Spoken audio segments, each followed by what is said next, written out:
এখানে দুটো বিষয় বলে রাখি।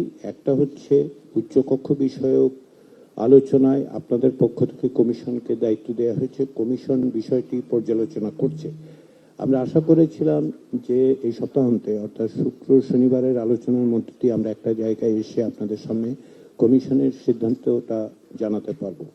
কমিশন গত সপ্তাহান্তের এই বৈঠকগুলো এবং আজকেও সকালের বৈঠকে সিদ্ধান্ত নিয়েছে যে এটি আরেকটু সময় নিয়ে বিবেচনা করা দরকার। আপনাদের বিভিন্ন অবস্থানগুলো আমরা আবার পর্যালোচনা করছি।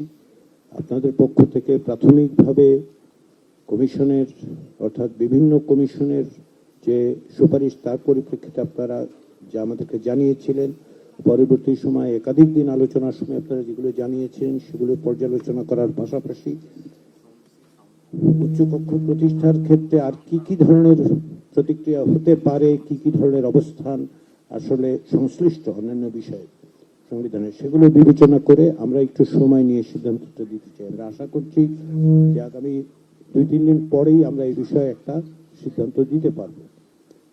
এর পাশাপাশি যেটা গুরুত্বের সঙ্গে দ্বিতীয় বিষয় সেটা হচ্ছে আজকে আমরা তত্ত্বাবধায়ক সরকার বিষয়ে যে আলোচনাটা করতে চাচ্ছি সেটা পটভূমিকাটা হচ্ছে এই যে বেশ কয়েকদিন ধরে আলোচনার পরিপ্রেক্ষিতে কমিশনের পক্ষ থেকে একাধিক প্রস্তাব বিবেচনার জন্য দেওয়া হয়েছিল। তারই পরিপ্রেক্ষিতে সর্বশেষ যেটা আলোচনা হয়েছিল সেটা হচ্ছে আপনাদের পক্ষ থেকে, আপনাদের রাজনৈতিক দলগুলোর পক্ষ থেকে প্রস্তাব দেওয়া হবে।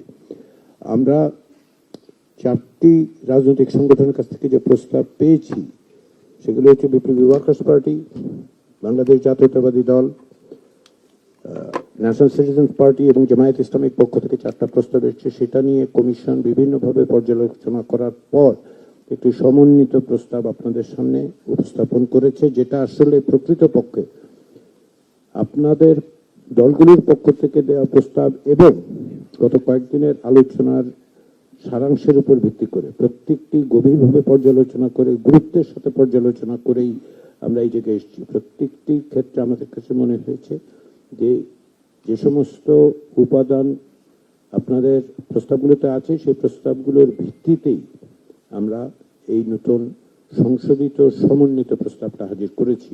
আমরা আশা করছি যে আজকে মধ্য দিয়ে আমরা এই পরিণতির জায়গায় একটা ঐক্যমতের জায়গায় আসতে পারবো।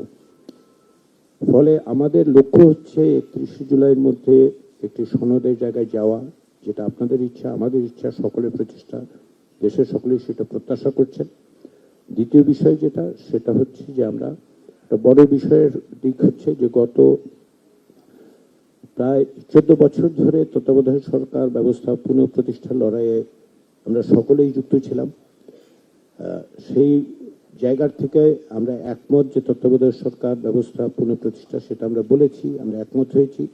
এখন প্রধান উপদেষ্টা নিয়োগ এবং কাঠামোর বিষয়ে আলোচনা হবে এবং সেটাতে আমরা একমতের জায়গায় আসতে পারবো বলে কমিশন আশাই শুধু করেন, এটা বিশ্বাসও করে। সেটার জন্য আজকে নির্ধারণ করা হয়েছে। দ্বিতীয় আরেকটি বিষয় নির্ধারিত আছে, যেটা প্রধানমন্ত্রীর একাধিক পদে বিষয়, যেটা আমরা তত্ত্বাবধায়ক সরকার বিষয়টাকে ব্যাপারে একটা ঐকমত্যের জায়গায় আসতে চাই। সেইটা সম্ভব হবে এরকম আশা করে আমি সবাইকে আবারও ঐকমত্য কমিশনের পক্ষ থেকে ধন্যবাদ জানিয়ে আমার বক্তব্য শেষ করছি।